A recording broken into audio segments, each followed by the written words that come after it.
Hi friends, welcome to my channel. నేను మీ దండ వెంకటరాములు. ఈరోజు మన టాపిక్ వచ్చేసి డిగ్రీ 4th సెమిస్టర్కి సంబంధించినటువంటి ఇండియన్ హిస్టరీ, భారతదేశ చరిత్ర హిస్టరీ ఇంపార్టెంట్ క్వశ్చన్లను మోడల్ పేపర్లను చర్చించుకోవడానికి ప్రయత్నం చేద్దాం. ఈ ఒక్క వీడియో చాలు మీరు ఖచ్చితంగా పాస్ కావడానికి.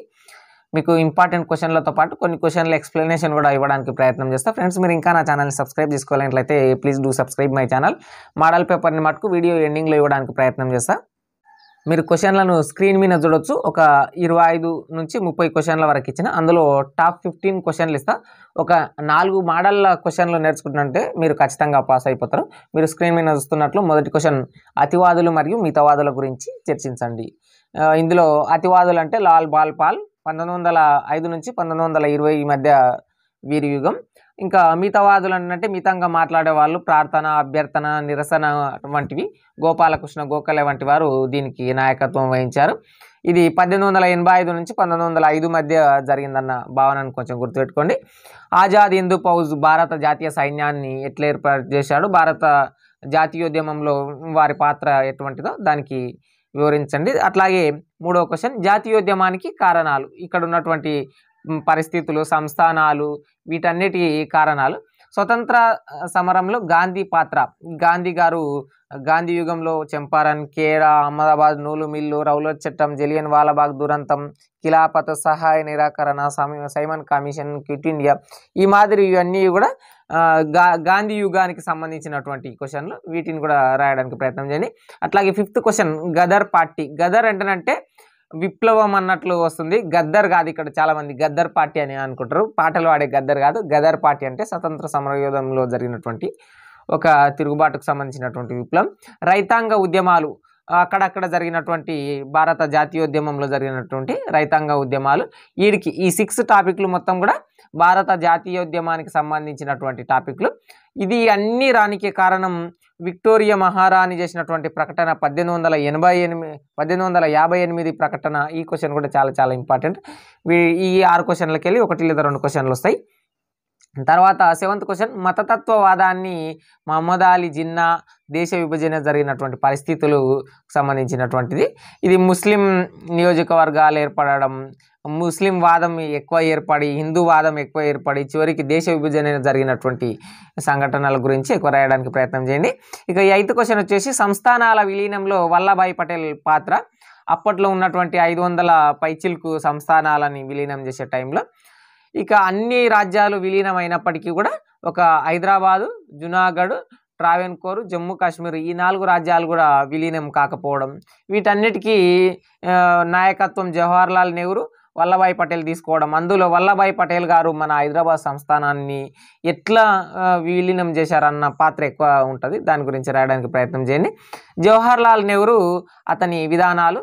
ఇక జవహర్లాల్ నెహ్రూ INC స్థాపన నుంచి అధ్యక్షునిగా కొన్ని సంవత్సరాలు అక్కడక్కడ ఉండి జాతీయోద్యమంలో చేసినటువంటి కొన్ని ప్రకటనలు, తాను తీసుకున్నటువంటి నిర్ణయాలు, అట్లాంటి దాని గురించి రాయడానికి ప్రయత్నం చేయండి. డాక్టర్ BR అంబేద్కర్ గురించి అని 10th క్వశ్చన్ ఇవ్వడానికి ప్రయత్నం చేసిన. మీకు చెప్పాల్సిన పని లేదు, భారత రాజ్యాంగ నిర్మాత అంబేద్కర్ గారి గురించి ఎక్కువ రాస్తే సరిపోతుంది.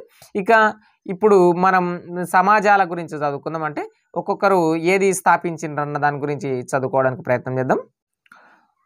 మొదట మనం చర్చించుకోవాల్సినటువంటి క్వశ్చన్, సాంస్కృతిక పునరుజ్జీవనంలో రాజారాం మోహన్ రాయ్ పాత్ర అని 20 క్వశ్చన్ ఇవ్వడానికి ప్రయత్నం చేసిన. అంటే 19వ శతాబ్దంలో వచ్చినటువంటి సాంస్కృతిక మూఢనమ్మకాల, విశ్వాసాల ఆధారంగా జనాలని చైతన్యం చేయడానికి కొన్ని సంఘాలు ఏర్పడ్డాయి. అందులో కొన్ని పర్యాయాలు ఏర్పడ్డటువంటి, కొన్ని విధానాల పట్ల ఏర్పడ్డటువంటి క్వశ్చన్. 11th క్వశ్చన్, ఆర్య సమాజం దయానంద సరస్వతి 1875 ఇక్కడ బొంబాయిలో స్థాపించినటువంటి సమాజం గురించి, దీని గురించి నేర్చుకోవడానికి ప్రయత్నం చేయండి. ఇదే పరంపరలో బ్రహ్మ సమాజం, మత సంఘ సంస్కరణోద్యమం, అట్లాగే మధ్యతరగతి సామాజిక వర్గం అవతరణ, వీటి గురించి చర్చించుకోవడానికి ప్రయత్నం చేయండి. ఇదే టైంలో సత్యశోధక సమాజం జ్యోతిబా పూలే గారు ఏర్పాటు చేయడం జరిగింది. 1873లో ఏర్పాటు చేయడం జరిగింది. నిమ్న కులాల కోసం దీన్ని ఏర్పాటు చేయడం అని, ఇది కూడా చదువుకోవడానికి ప్రయత్నం చేయండి. అట్లాగే దివ్యజ్ఞాన సమాజం లేదా థియోసాఫికల్ సొసైటీ అనేది, ఇది అమెరికా, రష్యా నుంచి ఉద్భవించి తర్వాత మన భారతదేశంలోని మద్రాసు, అడయార్కు 1882లో రావడం జరిగిందని, దీని గురించి కూడా నేర్చుకోవడానికి ప్రయత్నం చేయండి. ఈ క్వశ్చన్ కూడా చాలా చాలా ఇంపార్టెంట్. 17th క్వశ్చన్ ఇదే క్వశ్చన్. ఇక ఇవి మత సంస్కరణలు, మత సంఘాలకు సంబంధించినటువంటి ఈ 5-6 క్వశ్చన్లకి వెళ్ళి కూడా ఒక క్వశ్చన్ లేదా 2 క్వశ్చన్లు ఖచ్చితంగా వస్తాయి. ఇక కొందరు వ్యక్తుల గురించి చర్చించుకోవడం ప్రయత్నం చేద్దాం. 14వ క్వశ్చన్ చంద్రశేఖర్ ఆజాద్ గురించి, అట్లాగే 15వ క్వశ్చన్ లార్డ్ లిట్టన్, అట్లాగే లార్డ్ రిప్పన్ గురించి.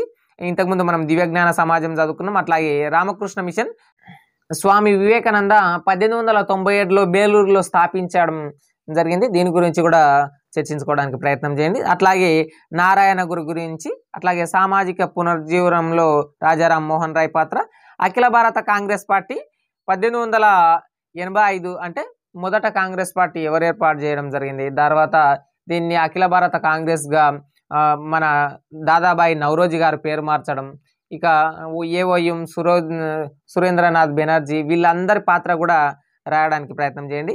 అట్లాగే వార్తా సాధనాలు, పత్రికా రంగం, అట్లాగే వ్యక్తులలో పెరియర్ రామస్వామి నాయికర్కు సంబంధించినటువంటిది, ఆంగ్ల విద్యని ప్రవేశపెట్టినటువంటి విధానం, అట్లాగే భగత్ సింగ్ గురించి చర్చించుకోవడానికి ప్రయత్నం చేయండి. వీటితో పాటు విక్టోరియా మహారాణి ప్రకటన 1858 అంటే సిపాయిల తిరుగుబాటు తర్వాత కంపెనీ పాలన పోయి రాణి పాలన వస్తుందని వారు ప్రకటన చేయడం జరిగింది. కాబట్టి వాటికి సంబంధించినటువంటిది ఓవరాల్గా చెప్పే క్వశ్చన్లు.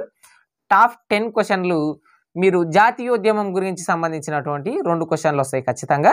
అందులో అతివాదులు, మితవాదులు, జాతీయోద్యమానికి కారణాలు, స్వతంత్ర సమరంలో గాంధీ పాత్ర, గదర్ పార్టీ, రైతాంగ ఉద్యమాలు, మతతత్వం, సంస్థానాల విలీనం, జవహర్లాల్ నెహ్రూ విధానాలు. ఈ 5, 6, 10 క్వశ్చన్లకి వెళ్ళి ఖచ్చితంగా 2 లేదా 3 క్వశ్చన్లు కూడా రావడానికి ఆస్కారం ఉంది. తర్వాత వ్యక్తులు, సమాజాలు, ఆర్య సమాజం, దయానంద సరస్వతి, బ్రహ్మ సమాజం, మత సంస్కరణోద్యమం, అట్లాగే సామాజిక వర్గం అంటే సామాజిక వర్గ అవతరణ, అట్లాగే సత్యశోధక సమాజం, జ్యోతిబా పూలే, రాజారాం మోహన్ రాయ్ పాత్ర, వీటి అన్నిటికీ రామకృష్ణ మిషన్, స్వామి వివేకానంద వీటి గురించి, నారాయణ గురించి, వార్తా సాధనాల గురించి, పెరియర్ రామస్వామి నాయికర్ గురించి, వీటి గురించి చర్చించుకోవడానికి ప్రయత్నం చేయండి. ఈ క్వశ్చన్లకు వెళ్ళి 2 లేదా 3 కూడా రావడం జరుగుతుంది. ఇక వ్యక్తుల విషయానికి వస్తే ఆజాద్ హిందూ ఫౌజ్కు సంబంధించినటువంటిది, భగత్ సింగ్కు సంబంధించినటువంటిది, డాక్టర్ బిఆర్ అంబేద్కర్ సంబంధించినటువంటిది, Lord Lytton, Lord Ripon, Narayana Guru, వీటి పెరియర్ రామస్వామి నాయికర్, విక్టోరియా మహారాణి పాత్ర అంటే వారు చేసినటువంటి ప్రకటనకు సంబంధించినటువంటి క్వశ్చన్లు రావడం జరుగుతుంది. ఈ అన్నిటి క్వశ్చన్లకు వెళ్ళి చూసుకోవడానికి ప్రయత్నం చేయండి. మీరు స్క్రీన్ మీద కనిపించేది మోడల్ పేపర్. Signing out. నేను మీ దాని Venkataramulu. Please do subscribe my channel.